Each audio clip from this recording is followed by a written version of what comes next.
Ndinoda kungotenda utenzi maikoro nebasa guru ravaka. Ndinoda kungotenda utenzi maikoro nebasa guru.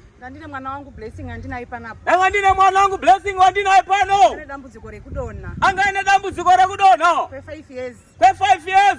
Asida kutenda ishe gore rakapera. Asida kutenda ishe gore rakapera. Aya panapa muna February. Aya pano muna February. But Blessing akapora. Asi Blessing akapora. Zvitenda zvizhinji. Zvitenda zvizhinji. Ndagumirwa asi Mwari vakanditira zvakanaka. Ndagumirwa asi Mwari vakanditira zvakanaka. Ndinotenda.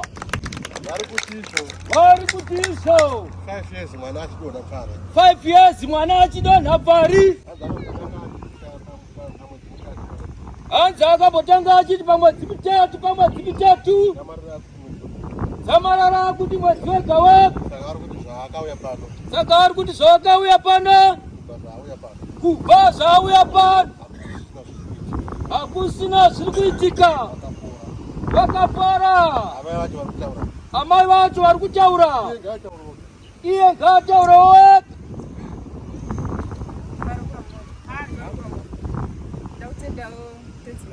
Ndinoda kutenda utenzi maikoro. Nebasa guru ravakaita pandiri. Ndine dambudziko rekudonha. Ndakaita 5 years ndichidonha. Asi kubva zvandikauya pano. Iko zvino ndava right. Ndakarorwawo ndamumba mangu. Ndinoda kutenda tenzi maikoro. Aiwa tinotenda.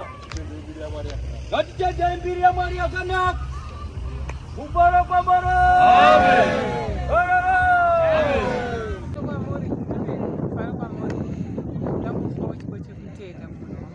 Ndinoda ngapa chipocha kutenda munhu waMwari. Ndakauya panapa pane mfa 21. Ndakauya panapa mfa 21. Ndangouyawo ndangosvikawo kuna madzibaba. Ndangouyawo ndangozwa nemwe munhu mbosvikawo kuna chiremba. Mushure mekunge mwana uyu akanga aine dambudziko rekurwadza pakuita weight from 2014.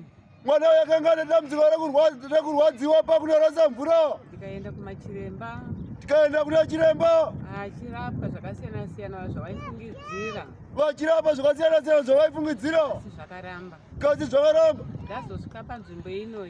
Tazosvika panzvimbo ino. Mwari wezvishamiso ndakamuona. Mwari wezvishamiso ndakamuona. Mweya Mutsvene wakataura kuti mwana ane dombo mubhladha. Mweya Mutsvene wakataura kuti mwana ane dombo mubhladha. Ngaribude. Rikabuda. Rikabuda. Ndinaro nhasi pano. Ndinaro nhasi pano.